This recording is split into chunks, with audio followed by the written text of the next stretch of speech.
我想选的人是于途。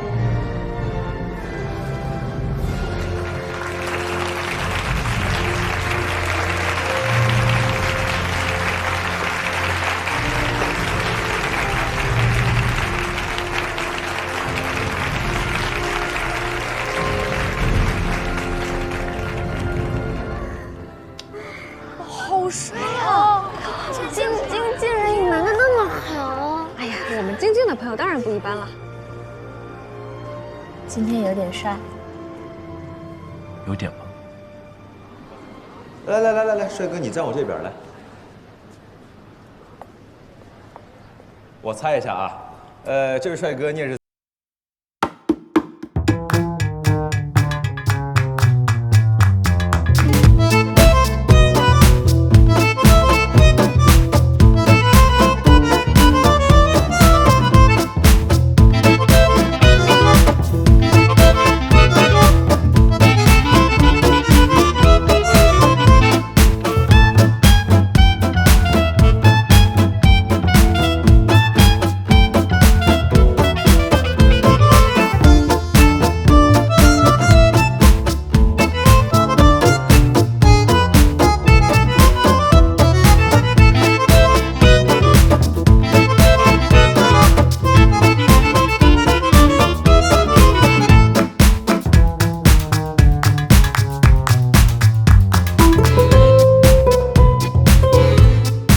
记得上次晶晶高中同学那个爆料帖吗？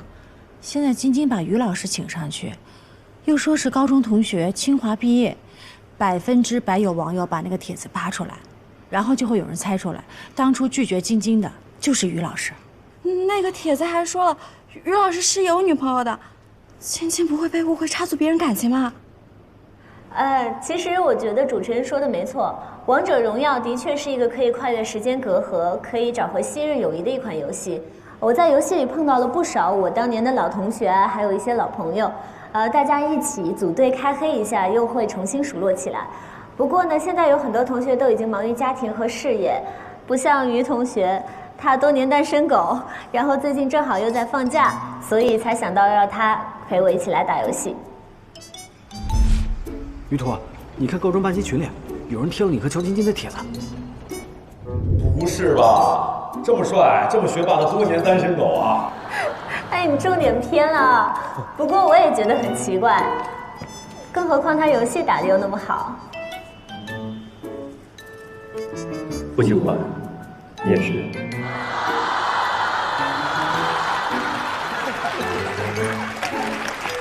学霸的反杀。哎呀，还是晶晶聪明啊，立刻就把这件事情说清楚了。于老师配合的也太好了，他们两个也太有默契了。就于老师这反应能力，不进娱乐圈真的是可惜了。好了，我来配音。哎，感谢两位现身说法。现在我们知道了，长得好看对于脱单毛用没有。这么一想，感觉还有点励志。注意时间，自我介绍，开始比赛。好，于同学，你刚刚在台下应该也看见了啊，像刚才这几位一样，介绍一下自己吧，就是 ID、段位、职业，然后我们就抓紧时间开始比赛了。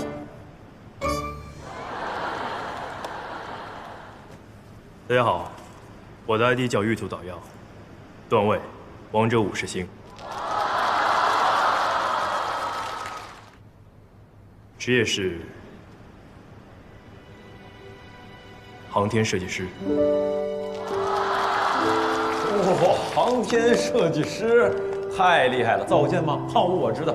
不是，我从事深空探测方向。太专业了哈。好，我不问了。双方队员再度集齐，请入比赛席。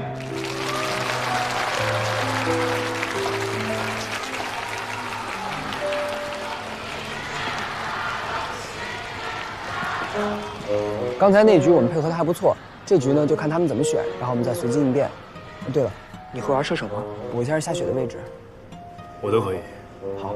不过上一局他们的班位主要是针对晶晶，但是没有想到晶晶的东方太一发挥出色，所以他们应该意识到了他们的策略是有问题的。如果娱乐赛不是全局 BP 的话，这局的班位大概率会给到上一局非职业选手的3个英雄。好，我们看到双方第2局比赛的班并双方换边了。蓝色方摘星队，红色方好运来队。摘星队先班先选。你是说他们会搬掉东皇、扁鹊和凯？可能性很大。非职业选手的英雄值都比较浅，可能只会1、2个英雄，搬掉就能打乱对方的整个部署。把东皇搬了吧。蓝色方摘星队先搬东皇太一啊，这么尊重吗？是对晶晶实力的一种认可。第2班位给凯，也是刚才他们使用过的英雄。是的，真的是搬我们上局用过的英雄哎。好运来搬的是蒙亚，2班马可波罗，并且行使了特殊权利，搬掉了公孙离，3班射手。传说中的夏雪是1代宗师，花间是1代失踪，没错，没有英雄可以用了。晶晶，上局已经赢了，这局要不要大胆一点？上局摘星队的职业选手都很让着主播，这一局如果仍然这样，那第一个拿英雄的应该就是射手。之前我们一起研究过这个主播的英雄值，他很有可能拿虞姬，所以我们应该可以拿到百里守约。你是说我来中单，你打射手。好运来这把 BP 策略针对花间的英雄值，3个射手英雄全被扒了，只能拿虞姬了。好哟。刚才公孙离没带躺嘛，这一局换一个英雄虞姬，哎，这就很有意思。那好运来等他用什么射手呢？先不急，先看他们1、2楼抢的是什么。今天的东皇太一被禁了，这把他打什么呀？你别急，咱们家晶晶又不是只会这一个辅助啊！你看，蔡文姬没进，柯文姬也可以。先把蔡文姬给抢了，因为上一把被搬了。晶晶上把被搬了之后玩的是东皇，所以晶晶这把要玩蔡文姬保人了。对。守约。这个守约是这个新上来的小哥要打，应该是玉兔他替的是夏雪。哎，其实守约这个英雄啊，在第一次登场拿风险还挺大的，有可能会紧张。对，狙不准很尴尬。娱乐赛，搬掉2个中单，一个婉儿，一个沈梦溪。再来是4楼的番茄，他选到的是周颖的裴擒虎。像是把中路位置的 counter pick 给到了我们的粉丝小姐姐啊。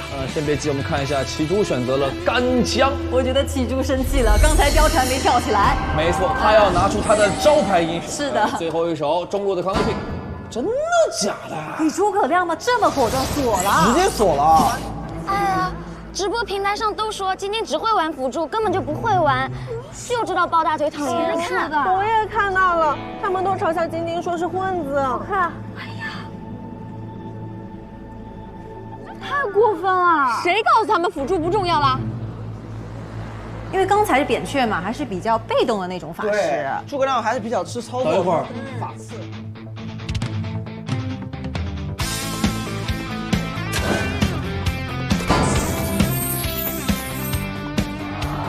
今天的长城也很和平。我应该还在换，应该还在换。白领守约吗？不会吧？还在换，没有换过来了。还有最后5秒钟，还没有确定。今天要玩百里守约，这个英雄叫百里守约。3、2、1，换了吗？没换，锁了，真不会吧？百里，这百里。那让我们来期待一下我们代言人乔晶晶小姐的百里守约。敌军还有5秒到达战场，请做好准备。好的，双方第2局阵容已经选择完毕。这局比赛我们非常的意外啊，看到晶晶拿到了百里守约这样的高难度英雄，还有这名帅哥拿到的还是诸葛亮，太期待了。那么蓝色方摘星队，红色方好运来队，我们进入比赛。哎呀，我有点紧张，我跟着谁啊？辅助你直接跟着守约，中路你一个人行吗？没问题，蔡文姬不用紧张，我们的阵容容错率很高的。再说还有周颖呢。有周颖。哎，你们俩别这样一唱一和的，让我感觉孤苦伶仃的。先是贴墙，很细节，用被动加移速，看了一下蓝野区。我觉得这一局谁都不要看，就只盯着晶晶的这个百里守约看啊。虽然说有点严苛啊。是。好，上线第1枪。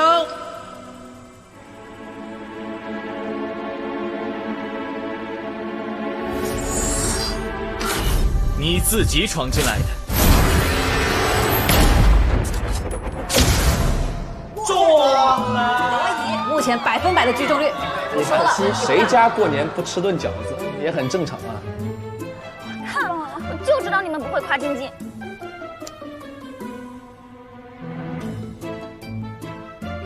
再来一句，有没有？是50%还是100%？秒。好，不说了。第二枪甩出去，哎，没中，很可惜。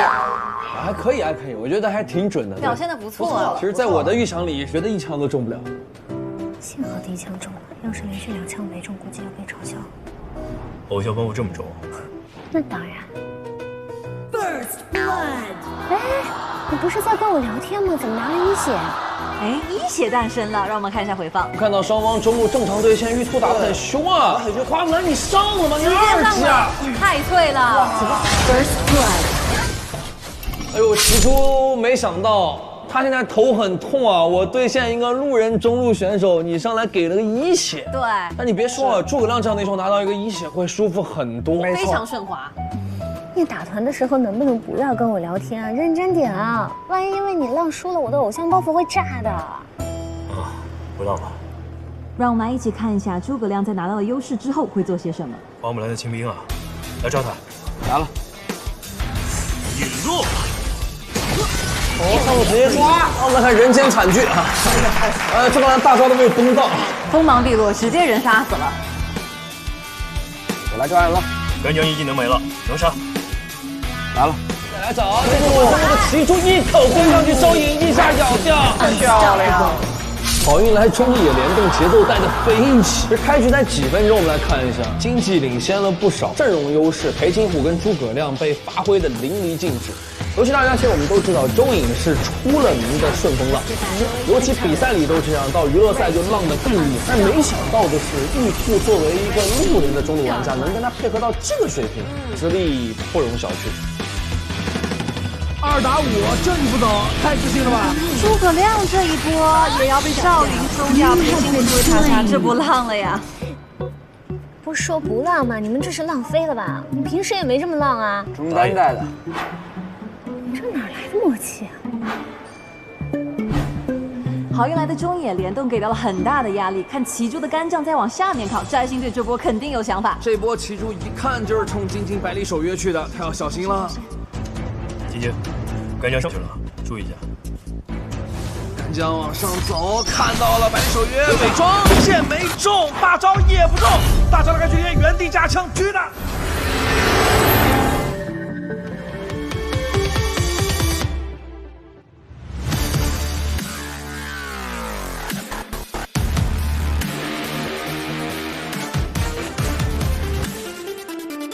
手机拿起来，继续。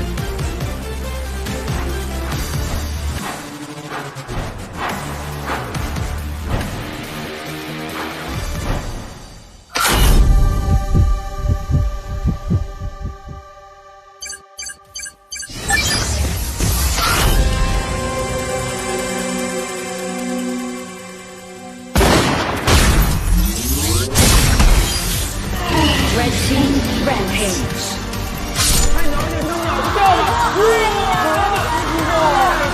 同时打中这一枪，按道理讲哦，实际这伤害放得很准。是的，这不得不说，晶晶这一枪打得非常关键，也非常准确。讲道理很意外，我也没有想到，我也以为这把晶晶要混过去呢。啊，一不小心把实话说出来。但是就算是这样，我也爱他。直播弹幕给我看看。神清气爽，这一枪我可以吹10年，真的太准了。不绕后，晶晶，你上去慢一下。这话有点渣渣的。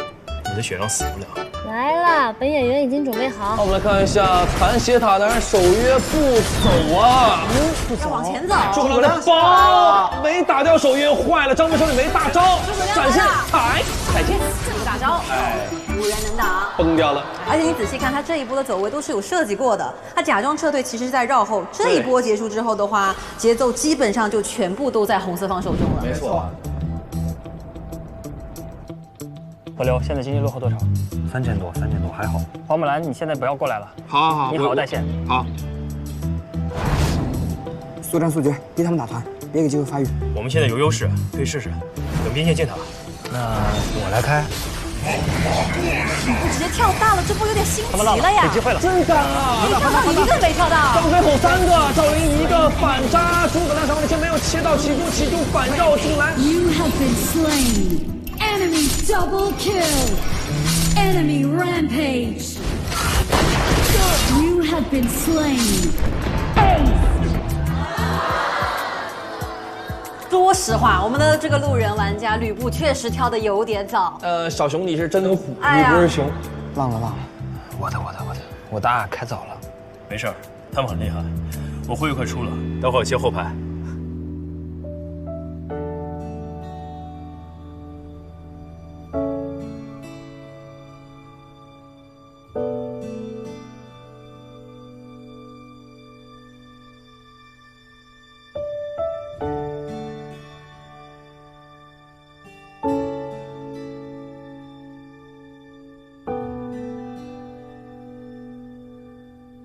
上一波吕布空大送了团灭之后，双方经济其实拉不开，场上是5开的局面。吕布撤退，马上切完了，你走不了了。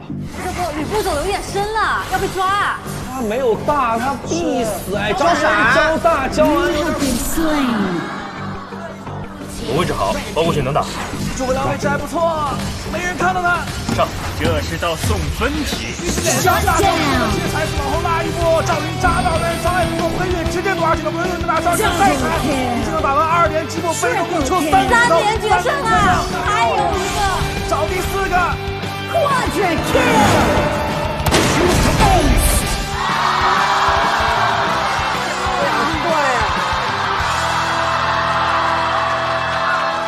随便观众席拽一个观众就4杀吗？这也太夸张了吧！哇，我们这波团真的打赢了。辉夜可以啊，常规操作。不要抢我的词。这个诸葛亮极限4连穿反，简直是惊艳全场。这个兔子绝对是路人王级别的兔子。这诸葛亮天秀啊！没想到乔晶晶随便抓个人都这么灵。我眼都花了，回去我再看回吧，都不知道怎么操作的。哎，有戏，上高地。黑暗暴君跟主宰正面要直接压，想上水兵啊！是不是多大吕？张飞开大了，吕布反开，他们脱节了，打中张飞火刀2个，吕布这波上来可以压进去2个人正中间，点2枪先点赵云。今天 A 人的时候注意安全啊！站。守约顺军打掉张飞，蔡文姬拿起来，正面抓上了守约闪身一枪，给我先压，过了。诸葛亮大招锁定干枪，干枪反杀没中，守约跟上，飞上拿着第1枪点出去，诸葛亮运筹帷幄，百步穿杨，1枪爆头 ，Triple kill， 3连决胜，能一搏是能够。是的，这是波完美的团战，好厉害，成功团灭了摘星队。明显来到高地，有机会可以赢了，这要一搏，这一拳再过，快点水晶，点水晶，点水晶，点他，双杀分，让我们恭喜奥运来！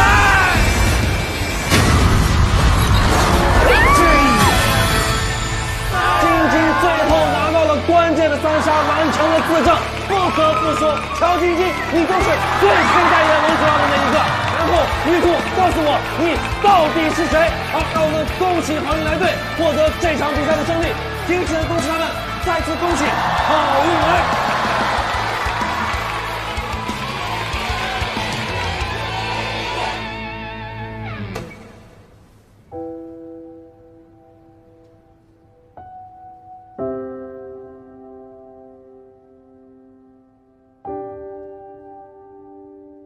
没事吧？没事。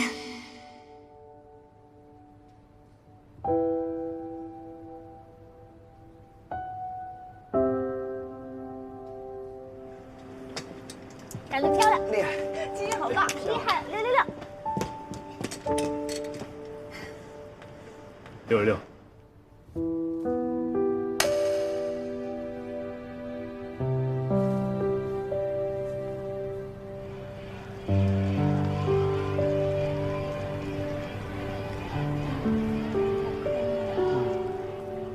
恭喜好运来队再次获得比赛的胜利，请双方选手来到舞台中央来有请。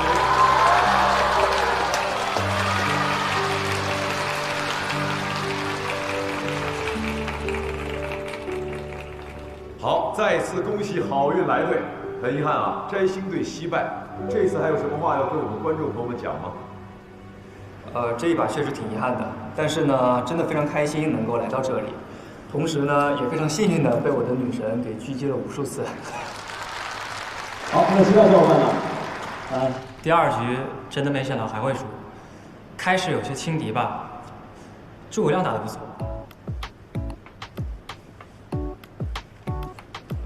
守约还挺准的，周颖嘛就不评价了，大眼睛。好，再次感谢你们，请我们的观众朋友送一些掌声给到他们。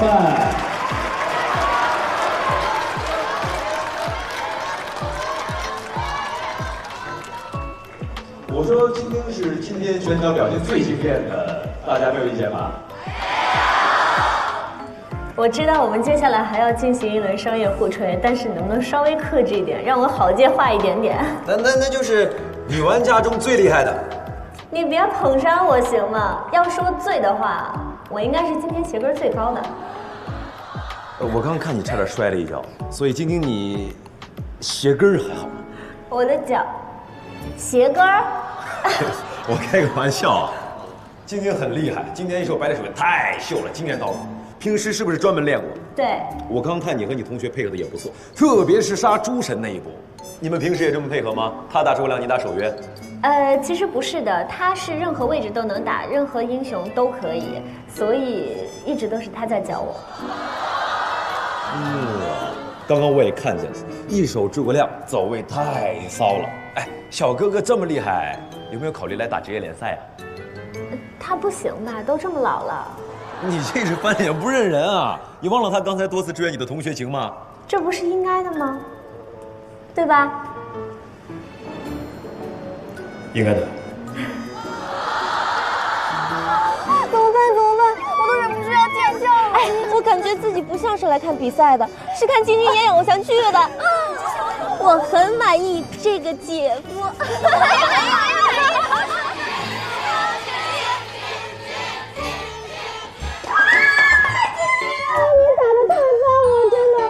得奖还激动，说的我好像拿过什么正式的奖一样。几乎都是表扬，3连决胜哎，粉丝都要为你吹上天了。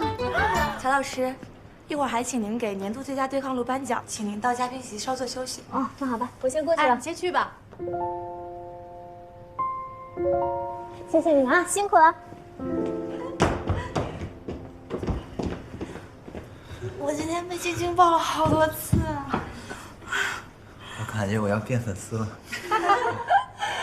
哎呦，2比0，而且还3连，我今天真没想到是这么好的一个结局。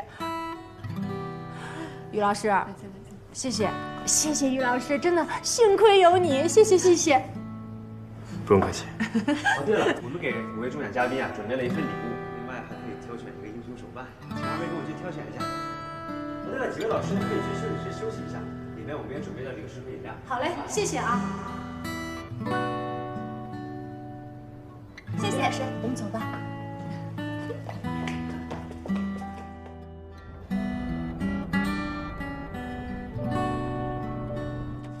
哎呀，真是太精彩了！哎，这现场看比赛太刺激了，最后那2波团战打得我心都快跳出来了。是不是紧张都口渴了？来，喝点水。给于老师拿水啊。这次呀，王者特别满意，我觉得晶晶后面的代言许愿基本稳了。来，预祝一下好不好？于老师。邱总。邱总，不好意思，真不好意思。你好。今天一直在忙，刚刚又去给选手颁了个奖，也没把你招待好。你看看您这话说的，照顾的特别的好。但是我跟你讲，我一进那个贵宾室我就后悔了，我这都包在下面看着好呀，气氛又直接又热烈。那行，那下次我给你直接安排下面。好啊。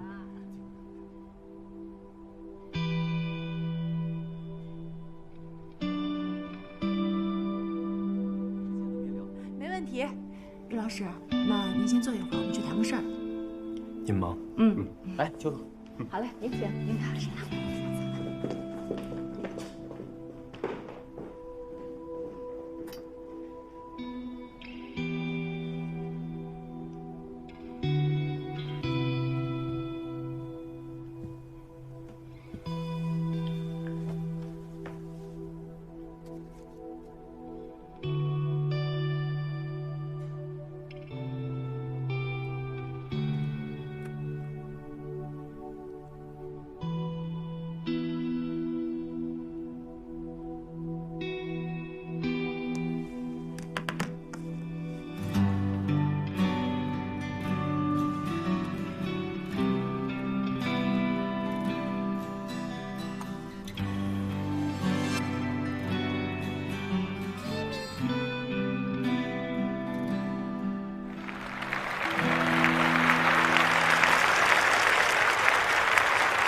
恭喜美梦获得了年度最受欢迎对抗路，再次恭喜美梦。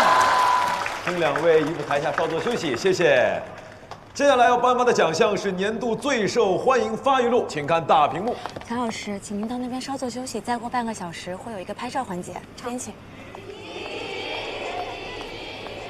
那在这一次的入围最受欢迎发育路的选手当中有5位，他们每个人都是不同类型的。其中有一个非常擅长使用换时间的选手，比如说后羿、鲁班、齐王、江湖都是没有位移的射手，可是呢，由于高标准技术。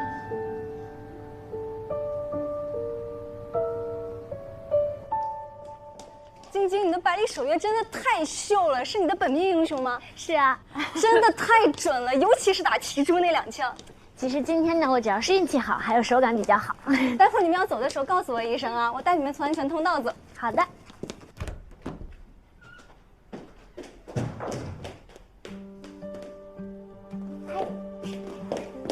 林姐呢？她跟小猪去跟王者的人开会了，说让司机先送你回去。哦，你的外套。谢谢。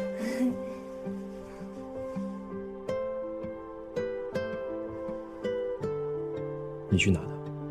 嗯，好多人都看着我呢。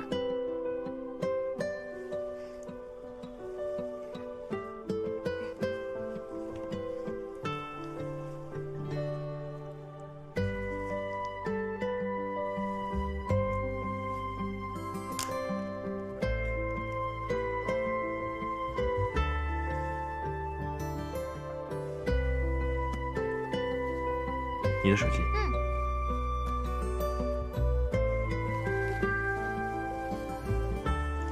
林姐说她还要一阵子，我们先回去吧。我和你不是一个方向，附近有地铁站，我自己走就可以了。别啊，你自己怎么走啊？现在外面都已经疏散了，都在出口处排队呢。不如我叫工作人员带我们走特殊通道好了。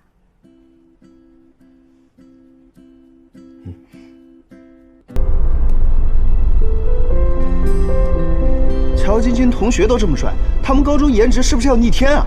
小哥哥来娱乐圈啊，这颜值完全不带怕的，智商这么高，游戏又棒，粉丝说不定比乔晶晶还多。我不服，我不信。晶晶啊，你同学不错啊，智商颜值都有保证，对后代好啊。快谈恋爱吧，一起打打游戏，别做单身狗了。你吐槽人家老了，可你也不想想你是他同学，年纪一样啊，人家没给你怼回去，脾气挺好的啊。诸葛亮简直太帅了啊！火焰勇的好帅啊！我不是小晶晶的粉丝，但是我宣布我被他同学圈粉了。航天设计师又在上海，那应该是宇航研究院的吧？我有个同学就在那，我去打听一下了。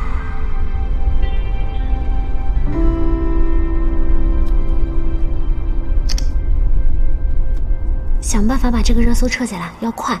各种营销号媒体都打招呼，不要提于老师，已经提到的都删掉。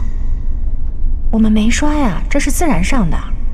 我知道，总之不管什么办法，快点撤掉，我不想于途被过分关注。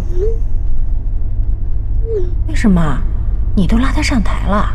我不知道他还要回去搞科研，娱乐圈这么嘈杂会干扰他，而且在研究所也不能这么高调。明白了，立刻去弄。哎，于老师要回研究所，没跟你说呀？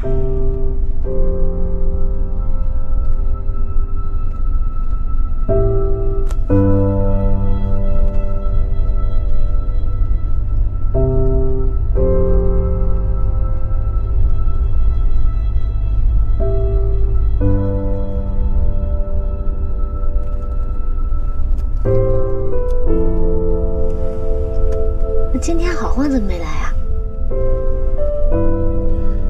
他有时候口无遮拦，我考虑了下，还是不让他知道你是谁比较好。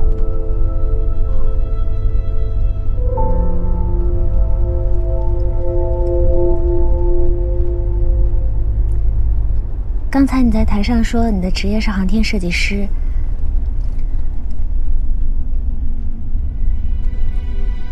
你已经考虑好了，打算回研究所了？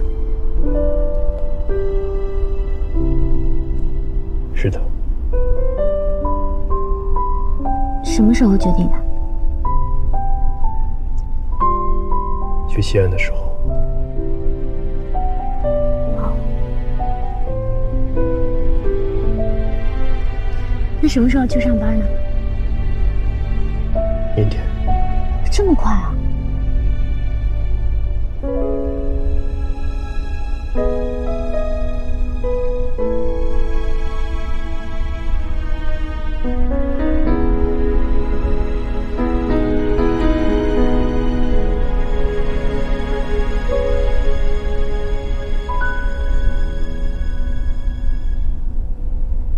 晶晶，我可能不能送你生日礼物了。我以后没有时间再玩游戏了，所以，我大概永远不能送你5连绝世了。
我在前面地铁站下车吧，这里回去很方便。英姐说一起吃夜宵庆祝一下。我就不去了，明天还要上班。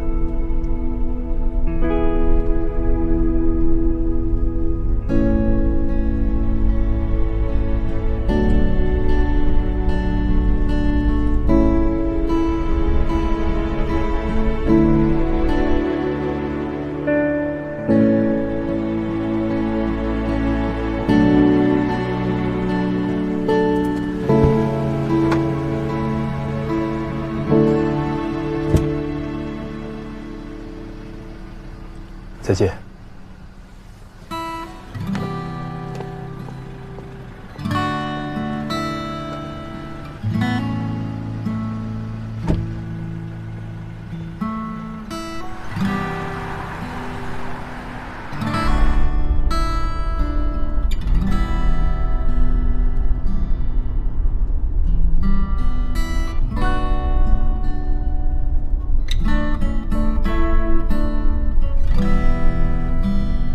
停车！停车！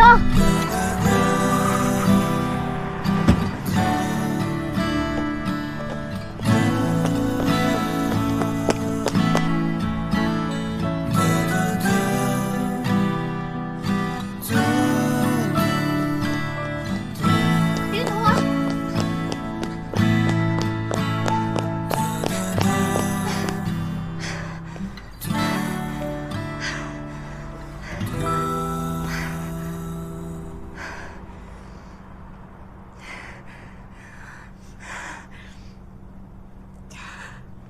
你愿不愿意和我在一起？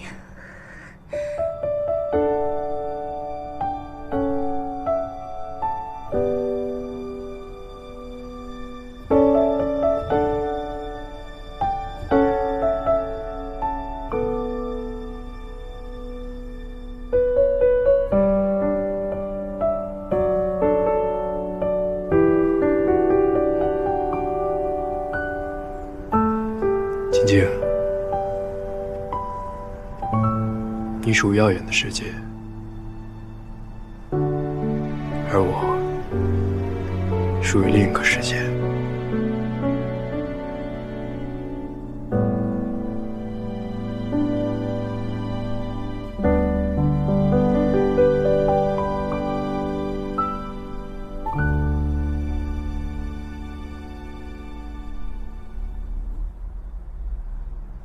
我们不合适。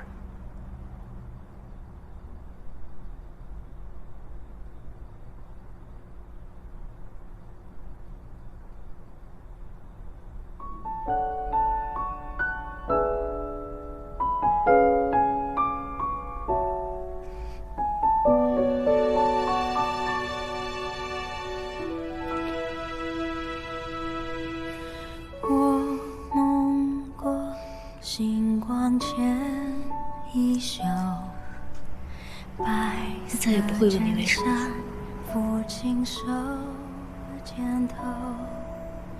我看过流年与伤口，总会有人奔赴这天长地久。繁华路口，阑珊灯火下，蓦然回首，爱过你，望着星空安静的眼眸，也爱过你心中的宇宙。晶晶，你属耀眼的世界，而我属于另一个世界。奔赴这天长地久，繁华路口，阑珊灯火下，蓦然回首，爱过你，望着星空安静的眼眸，也爱过你心中的宇宙。时间不停留，记着遗憾珍藏的野舟，风经过高楼，已无人等候。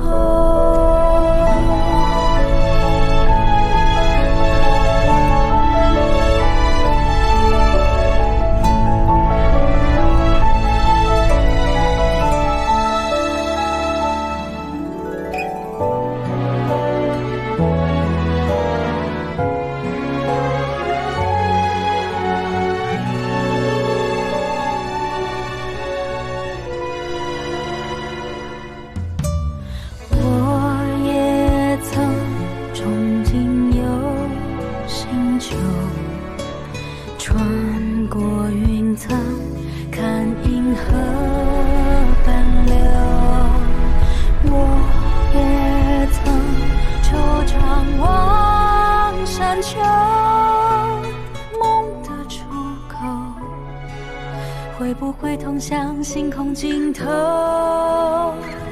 蓦然回首，我在那一条星河漂流，遥望着那一颗星是你的眼眸，触不可及，璀璨难自由。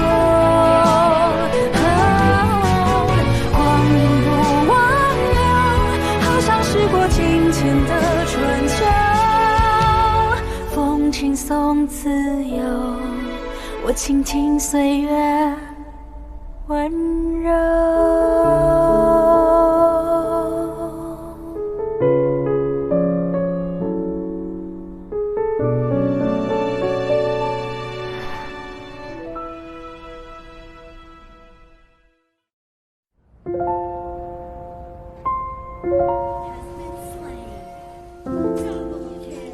哎，你在泉水挂什么机呀？我去，不是我刚不是死了吗？然后我就切出去了，看了一眼微信，于途背着咱们哥几个，悄悄干了件大事儿啊，整个大学群都炸了。呵，什么情况？他去打王者荣耀的比赛了啊，还是跟乔晶晶在一块儿啊？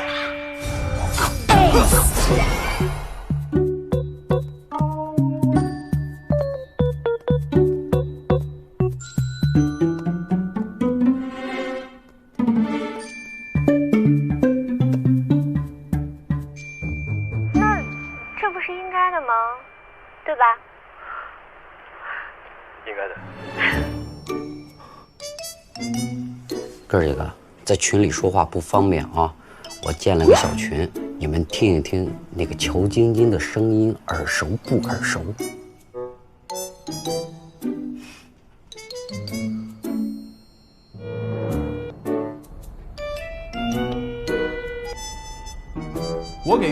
打电话了，他一直没接，要不一会儿再打吧？别打了，明天有情况。快点，点水晶，点水晶。回来了。哎！你居然跟乔晶晶去打王者荣耀比赛去了，怎么回事？而且我听这声音越听越耳熟啊，这难道是大街上随处可见？这不是应该的吗？对吧？应该的。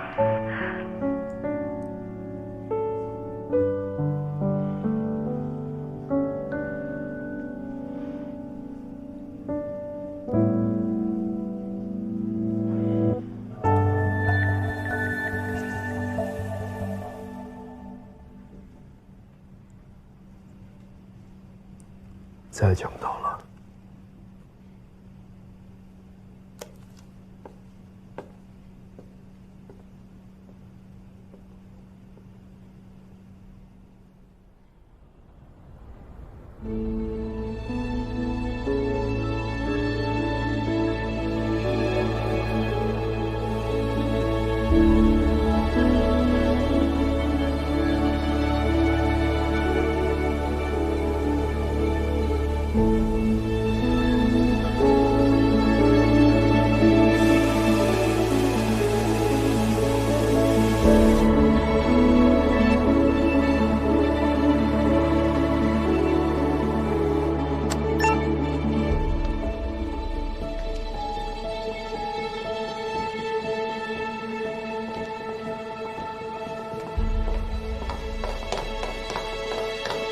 玉坨，你来办离职手续啊？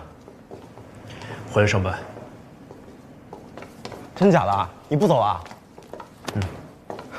我得告诉小胡他们，我们这顶级劳动力又回来了。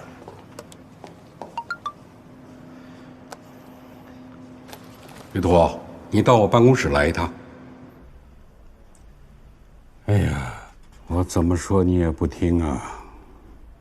老胡一个电话，西安去了，也肯回来了。我是你的老师，还是他是你的老师啊？跟胡总没关系。在西安，我自己想清楚了。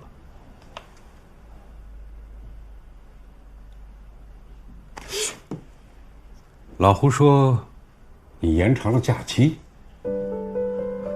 难道不是因为还有疑虑？不是，当时有些事情还没有处理完。坐。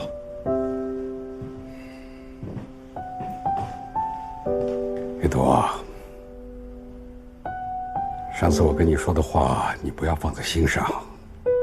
后来呢，我仔细想过。你们面对的环境和我们那会儿不一样。我们那会儿是难，可是哪行哪业不难呀？大家都一样，反而心里没有落差了。现在不一样了，年轻人生活成本高了，行业之间的差距大了，这心里怎么能不变呢？我那天对你说的话有点脱离实际，在这点上呢，我今天要向你道歉。老师，但是啊，如果人回来了，这心里还有怀疑和犹豫，反而什么都做不好。我再问你一句，你真的想清楚了？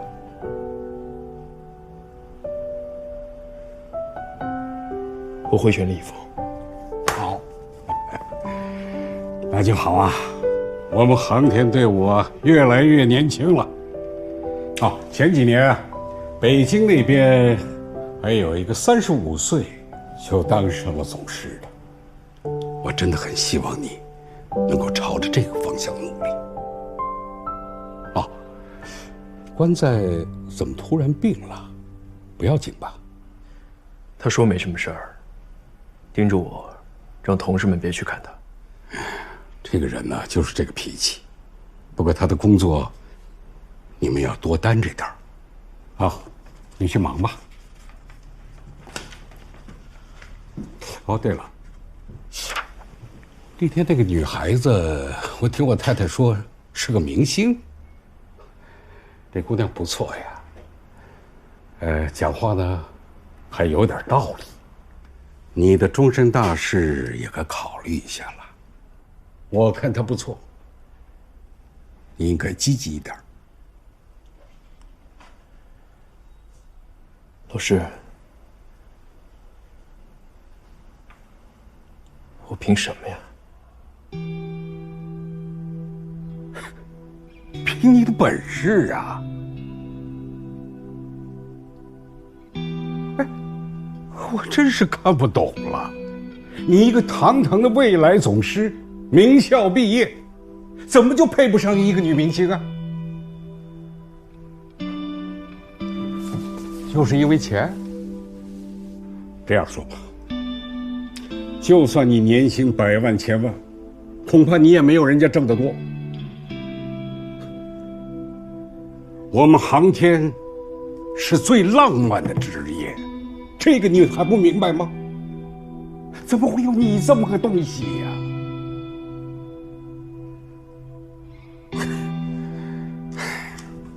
去吧去吧，看见你我就来气。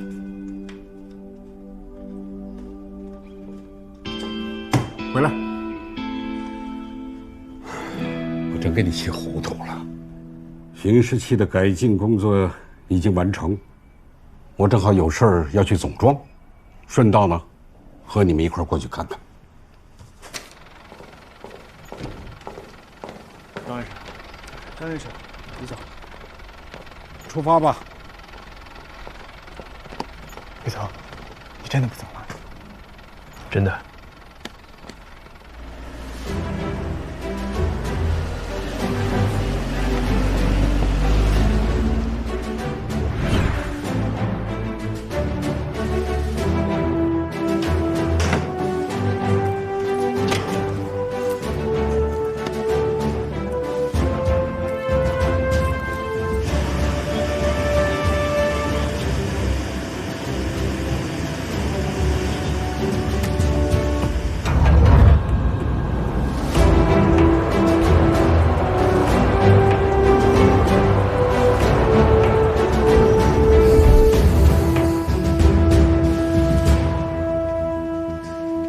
张院士，您怎么亲自来了？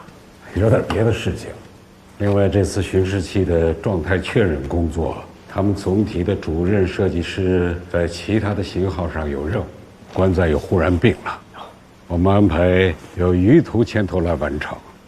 陆工，有些日子没见了，于工，给他放了个假，现在该抓紧干活了啊！那我们开始吧。啊，好。之前你们测试的文件和数据都准备好了吧？都准备好了，我给大家发一下。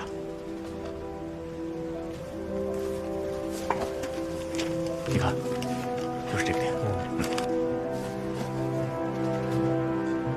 没有问题。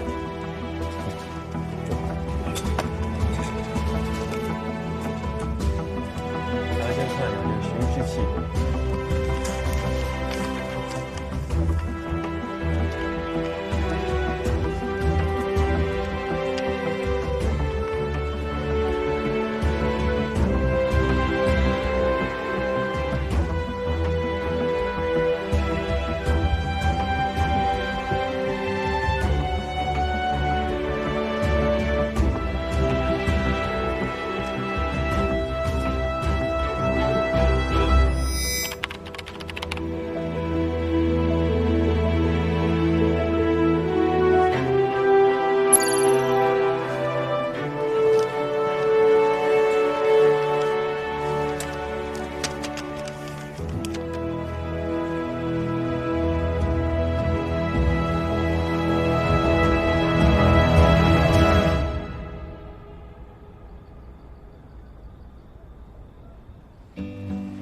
今天啊，咱们效率还挺高的，1天就确认完了。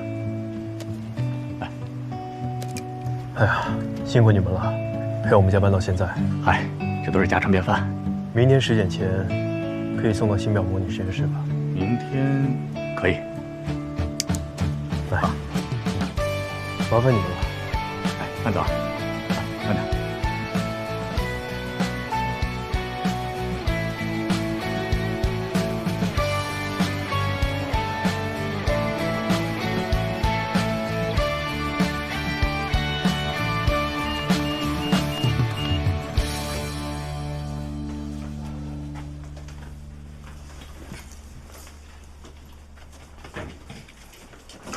不知不觉又11点了，这明天又是一天体力活。全当减肥吧你。于途，你还不走啊？啊，你们先走吧，我收拾下东西。早点休息啊。走。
来，我们开个简短的班前会。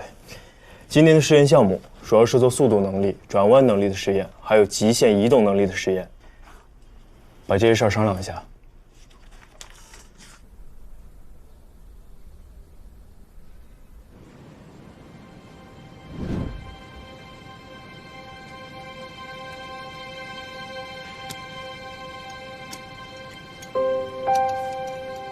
模拟土壤状态正常，符合实验条件。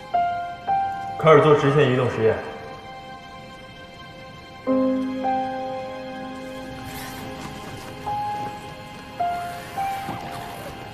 平地运行工况仪第一次正常完成。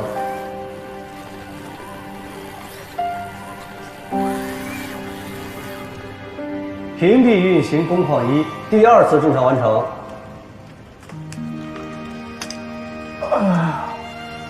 说起来做实验也是枯燥啊。我宁可枯燥，可别给我什么刺激了，我可不想归零。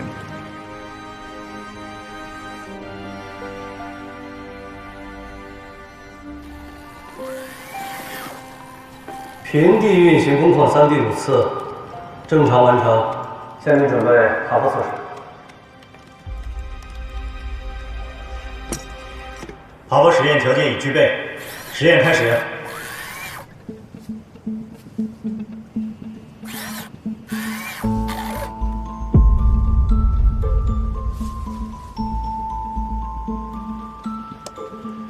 停！怎么卡顿了？我这边遥测也显示异常。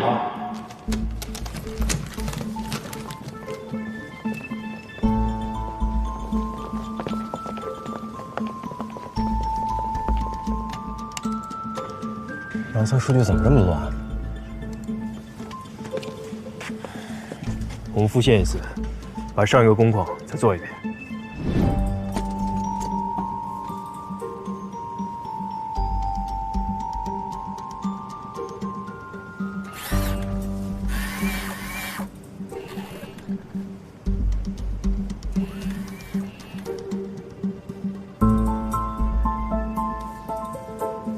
停！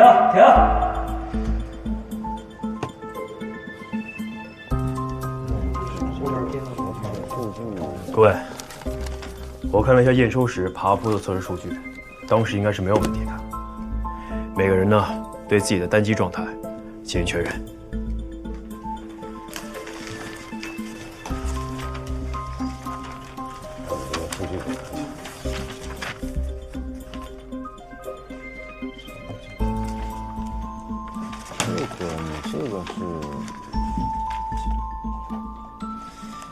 通信系统确认没有问题，通过遥测发现上行指令皆已收到。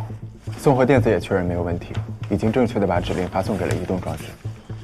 移动这边也应该没有问题，平地直线和转弯的实验都做了一整天了，也没有出现卡顿的问题啊。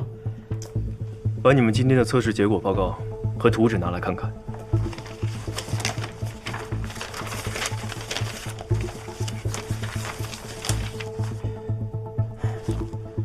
大家再努力一下，仔细的核查一遍。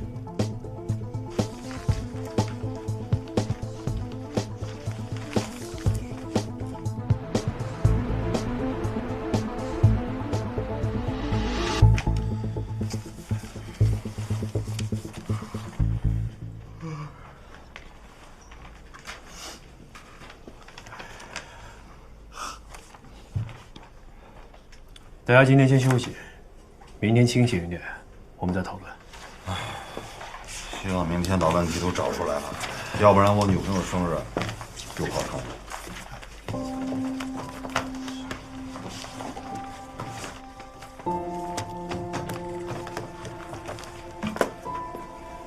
哎，宇波，你不走啊？我叫李进，晚点再走。行吧，注意身体。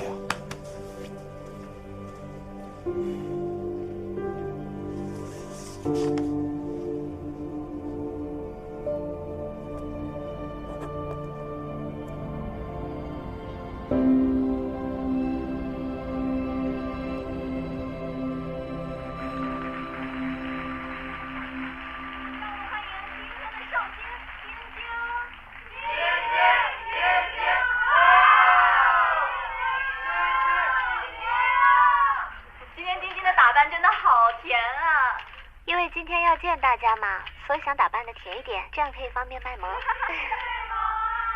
最萌了，最可爱了。今天啊，我们给晶晶准备了一份神秘的礼物。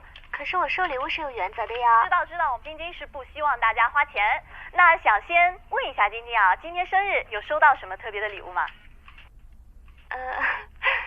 我还没有收到什么特别的礼物，但是我相信大家送我的礼物一定都是很特别的，都要拿上来的话，我觉得应该会很重拿不动吧。月底生日，想要什么礼物？那我不会客气哦。别客气。你送我一个5连爵士吧，打到现在我还没5连过，不过是要你送我的，不是他们送我的，所以你不用模仿他们的打法。因为我更喜欢和你打配合。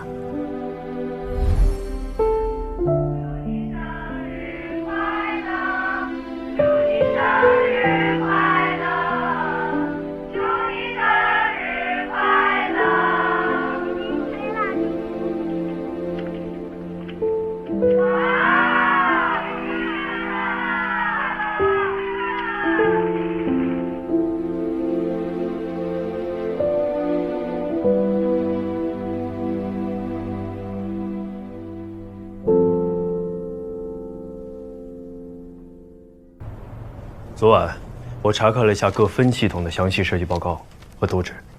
赵博，平地行驶电流和爬坡行驶电流差多少？5倍吧。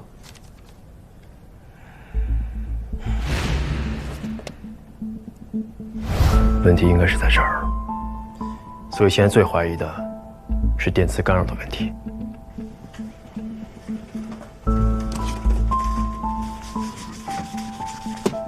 这是一条电机的供电线，假设供电电流是 I， 这是电机霍尔传感器的回线。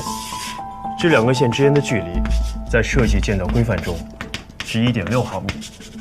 我们的设计刚好是1.6毫米，没有任何的余量。当电机的电流超过设定值时，不能排除电机霍尔传感器会受到干扰。的确不能排除这个可能。那咱们怎么复现一下？可以通过车轮加载试验来验证这个问题。上坡指令已发送，请观察波形及遥测信号。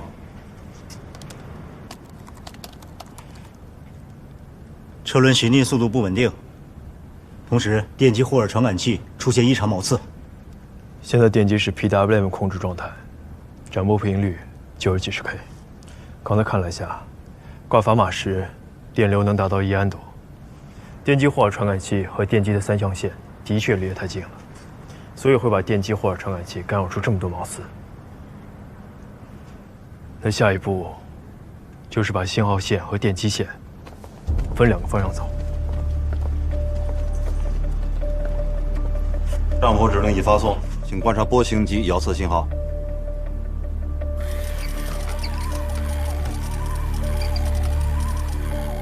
车轮正常，电机霍尔传感器波形正常，就是它了。准备上坡测试。上坡指令已发送，请观察遥测信号。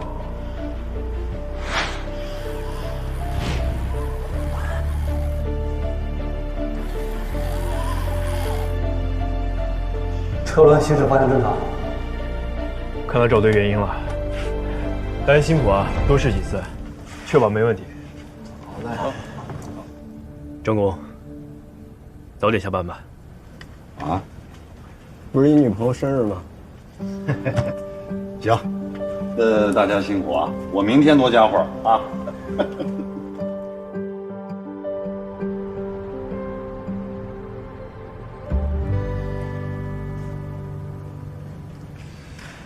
这次问题虽然不大，但处理的沉着冷静、高效，是一个优秀的苗子。